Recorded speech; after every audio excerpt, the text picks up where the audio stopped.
Hi friends, again welcome back in my channel Learn with Anshita। हम discuss कर रहे थे प्रीवियस वीडियोस में about the assessment of hearing. मैंने एक ऑलरेडी अपनी वीडियो बनाई थी जिसमें मैंने आपको बताया था कि असेसमेंट ऑफ हियरिंग और may be speech and language को हमने दो तरीके से डिवाइड किया था, informal and formal.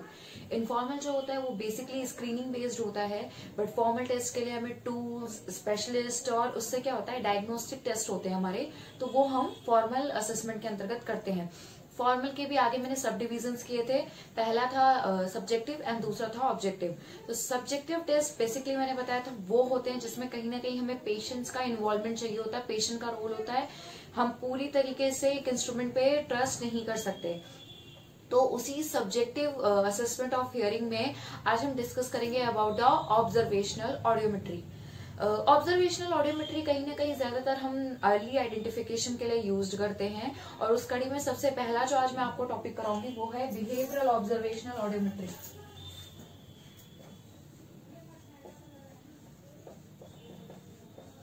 Behavioural observation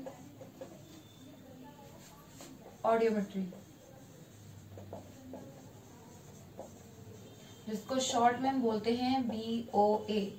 तो नाम से ही समझ में आ रहा है इसमें कहीं ना कहीं हम बच्चे के बिहेवियर या व्यवहार का अवलोकन करते हैं और उसके आधार पे बच्चे की हियरिंग सेंसिटिविटी का पता लगाते हैं। तो कहीं ना कहीं इसमें 2 रूम सेटअप की आवश्यकता होती है हमें।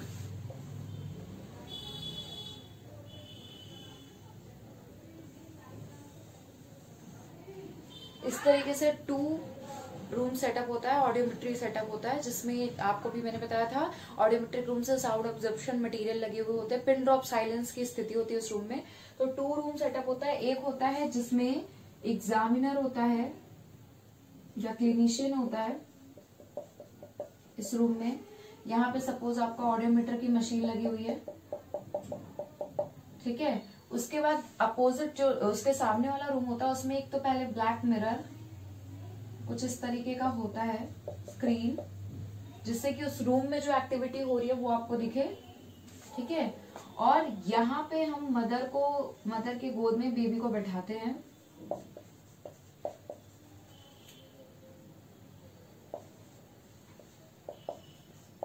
मदर एंड इन्फेंट यहाँ हो गए, और हम ये देखते हैं कि उनकी जो स्थिति होती है उससे 45 डिग्री के एंगल पे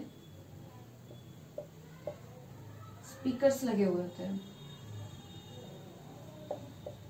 फ्री फील्ड स्पीकर्स, और एक हमारा ऑब्जर्वर इस रूम में होता है। कई बार ऑब्जर्वर की जरूरत नहीं पड़ती है, बट फिर भी क्योंकि कहीं ना कहीं हमें बच्चे के रिस्पॉन्सेज देखने होते हैं तो ये जरूरत होती है। तो कहीं ना कहीं आपका BOA का मैंने सेटअप बता दिया। तो बेसिकली बिहेवियरल ऑब्जर्वेशनल ऑडियोमेट्री में क्या होता है, हमें 2 रूम सेटअप की जरूरत होती है। एक रूम में एग्जामिनर होता है जो कि ऑडियोमेट्री को कंट्रोल कर रहा होता है, दूसरे रूम में 45 डिग्री के एंगल्स पे स्पीकर रखे होते हैं, मदर के लैप में इन्फेंट होता है, हम उसको छोड़ देते हैं वहां पे, और क्या कहते हैं उसके बाद वहां पे कई बार ऑब्जर्वर रखा जाता है जिससे कि बच्चे के जो क्विक ऑब्जर्व्स हैं वो आपको इंडिकेट कर सके। और कई बार क्या होता है वो इतना एक्सपीरियंस्ड होता है और जो एग्जामिनर है या क्लिनिशियन है कि वो खुद ही मिरर के थ्रू ही बच्चे के बिहेवियर को देख सकता है। एक मिरर सा लगा हुआ होता है अपोजिट रूम में, लेकिन उस मिरर की क्वालिटी ये होती है कि वहां पे जो है मदर या इन्फेंट या ऑब्जर्वर वो आपको नहीं देख सकते, सिर्फ आप देख सकते हो कि उस रूम में क्या एक्टिविटीज हो रही हैं। तो कुछ इस तरीके का रूम का सेटअप होता है। अब इसमें हम ज्यादातर वर्बल टोन्स प्रेजेंट करते हैं ऑडियोमीटर से, और इसमें कोई हम हेडफोन्स या इन सब चीजों की नहीं जरूरत होती। इसमें हम बेसिकली फ्री फील्ड स्पीकर्स के थ्रू साउंड देते हैं।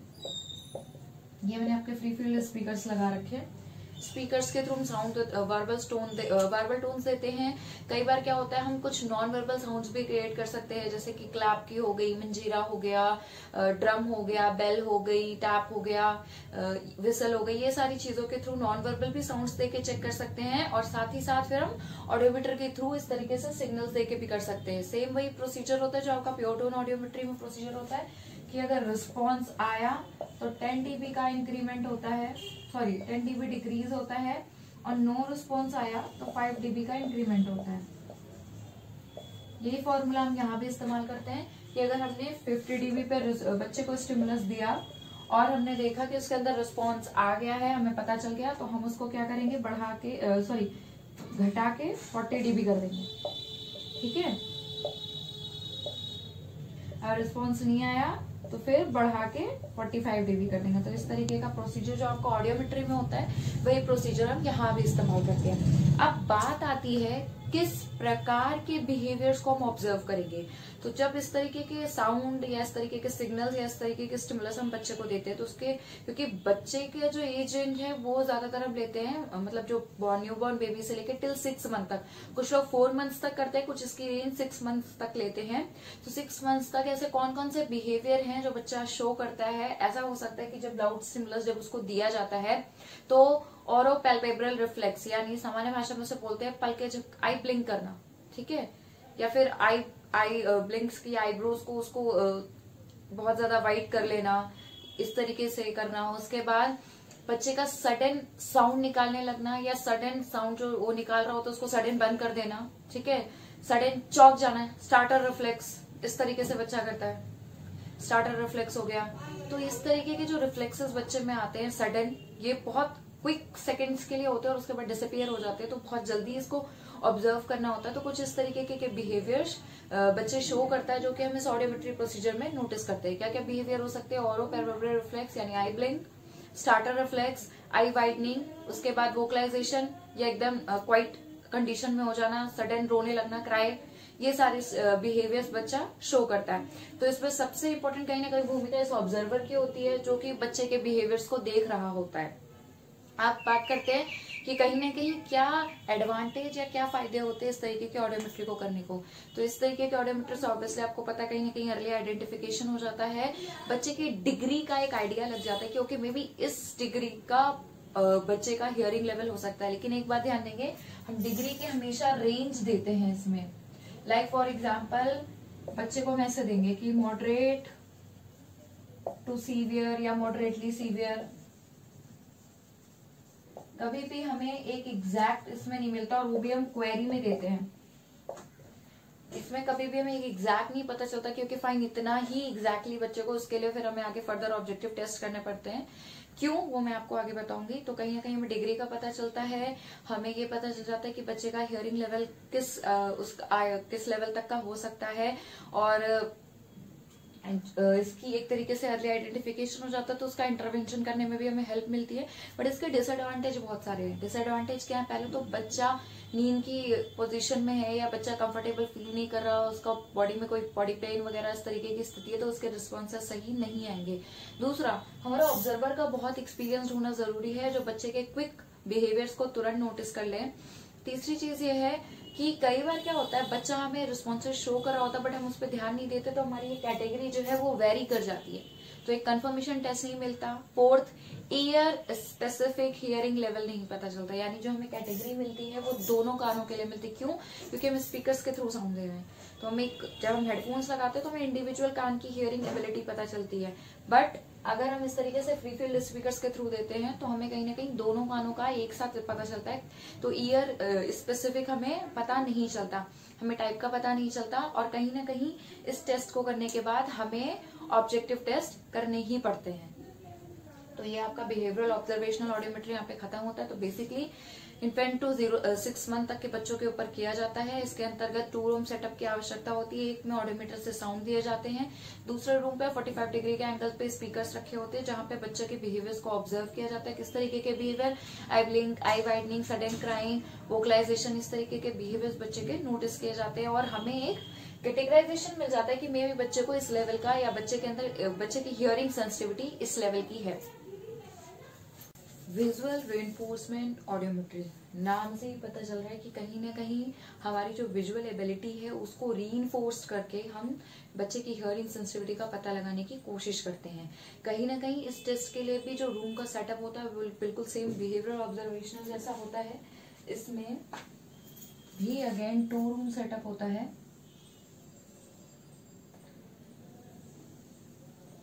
यहाँ पे ऑडियोमीटर हो गया आपका, ये हो गया आपका क्लिनिशियन, ये आपका मिरर हो गया जो कि उस रूम में देखने में हेल्प कर रहा है, यहाँ पे हम इन्फेंट को छोड़ेंगे, जो आपका पेशेंट है या फिर कह सकते हो।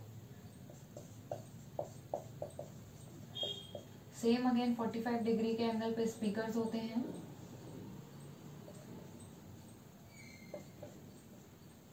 अब इसमें खास बात एक ही होती है, इसमें आपको ऑब्जर्वर की जरूरत नहीं होती। एंड यहाँ पे स्पीकर्स के ऊपर एक टॉय रखा होता है जिसके अंदर लाइट जलती है। टॉय रखा हुआ होता है जिसके अंदर लाइट जल रही होती है। तो बेसिकली इसका सेटअप बिल्कुल बिहेवियरल ऑब्जर्वेशनल ऑडियोमेट्री जैसा ही है। जस्ट स्पीकर्स के ऊपर एक टॉय रखा हुआ होता है एक बॉक्स में जिसके अंदर लाइट जलती होती है, बिकॉज हमें विजुअली रीइंफोर्स करना है बच्चे को। एंड साथ ही साथ बिहेवियरल ऑब्जर्वेशनल ऑडियोमेट्री के लिए एज ग्रुप हमारा था 0 to 6 और यहाँ पे होगा 6 to 2.5 years। ठीक है, तो कहीं ना कहीं 6 to 2.5 years तक हम इसे करते हैं। तो इसमें बेसिकली क्या होता है, हम बच्चे को ऑडियोमीटर के थ्रू वर्बल टोन्स का सिग्नल्स देते हैं। ठीक है, और हम सिग्नल के साथ इस तरीके का कुछ अरेंजमेंट करते हैं कि जब हम सिग्नल दें या जब बच्चे का रिस्पॉन्स है, पहले लाउड पे देके उसे हम कंडीशनड करते हैं, ट्रेन करते हैं। तो उसमें क्या होता है, इस टॉय में लाइट जलती है। और आपको भी पता है कि आफ्टर 6 मंथ बच्चे के अंदर जो डेवलपमेंट होता है वो है साउंड लोकलाइजेशन का। इट मीन्स जिस दिशा की तरफ से आवाज आ रही है, बच्चे उस दिशा में अपनी गर्दन मोड़ के देख सकता है साउंड कहाँ से आ रहा है। ठीक है, लोकलाइजेशन ये आता है 6 मंथ के बाद, तभी इस टेस्ट को हम करते हैं। तो इसमें बेसिकली क्या होता है कि जब हम टॉय में लाइट जलेगी तो बच्चा उस एंगल पे अपनी गर्दन को टर्न करके देखेगा। आप चेंज कर सकते हो राइट लेफ्ट इस तरीके से करके कि बच्चा कंडीशनड हो जाए कि ओके जब साउंड आती है तो वो टॉय जलता है, साउंड आती है तो वो टॉय जल रहा है। ठीक है, उसके बाद धीरे धीरे आप क्या करोगे, टॉय वाला पोर्शन को एलिमिनेट कर दोगे, यानी कि जो लाइट चल रही है उसको हटा के सिर्फ स्पीकर्स के थ्रू आवाज दोगे। और अगर बच्चा उस तरफ नहीं देख रहा है, इट मीन्स उसको साउंड नहीं जा रहा है। तो सेम वही प्रोसीजर कि अगर साउंड रिस्पॉन्स है तो 10 dB का डिक्रीमेंट है, नहीं है तो 5 dB का इंक्रीमेंट, वो सेम उसी तरीके से करना है। तो ये आपका होता है विजुअल रीइंफोर्स्ड ऑडियोमेट्री। सेम इसका अगेन वही एडवांटेज क्या है, अर्ली आइडेंटिफिकेशन होगा। आइडेंटिफिकेशन होने के बाद इंटरवेंशन में हेल्प मिलती है, डिग्री का पता चलता है, दोनों कान की एक साथ टेस्टिंग हो जाती है। बट इसके भी सेम वही नेगेटिव पॉइंट्स या डिसएडवांटेज आप देखोगे तो ये कंफर्मेटरी टेस्ट नहीं है, टाइप का पता नहीं चलेगा, इंडिविजुअल ईयर की हियरिंग एबिलिटी पता नहीं चलेगी। अगर कहीं ना कहीं टॉय या लाइट सिस्टम में कोई प्रॉब्लम है तो आपको नहीं पता चलेगा। अच्छा, छोटा बच्चा है, अगर उसकी विजुअल पावर में या विजुअल एबिलिटी में भी कोई प्रॉब्लम है तो वो भी हो सकता है कि इस कंडीशनिंग को इफेक्ट करे, तो इस टेस्ट को बच्चा अच्छे से नहीं कर सकता।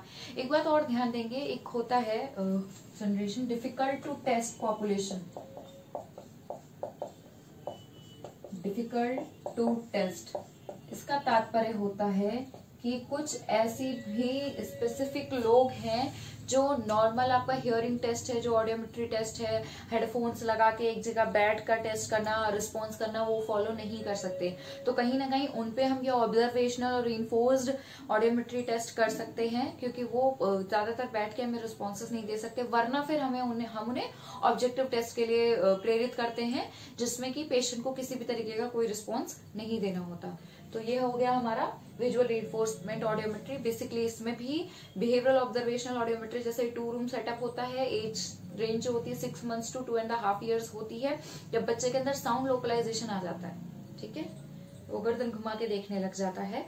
एंड इसमें भी 2 रूम सेटअप में एक साइड ऑडियोमीटर में क्लिनिशियन होता है, ब्लैक मिरर लगा हुआ होता है जिससे कि उधर की एक्टिविटी ना दिख पाए कि क्लिनिशियन क्या कर रहा है। वहां पे 45 डिग्री के एंगल पे जो बॉक्सेस होते हैं उसके ऊपर एक और बॉक्स होता है जिसमें टॉय रखा हुआ होता है, जिसमें लाइट जलती है। हम बच्चे को कंडीशन करते हैं कि जब आवाज आती है लाइट जलेगी, जब आवाज आएगी लाइट जलेगी। धीरे धीरे हम लाइट जलने वाला पोर्शन एलिमिनेट कर देते हैं और सिर्फ साउंड देते हैं। तो हम ये देखते हैं कि बच्चे का हेड टर्न हो रहा है या नहीं, उस बेसिस पे हम इस ऑडियोमेट्री को करते हैं। मेरा आज का सेशन आपको कैसा लगा प्लीज मुझे कमेंट बॉक्स में बताइए।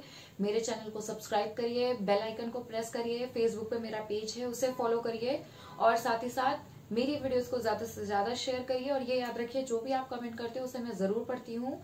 तब तक के लिए थैंक यू।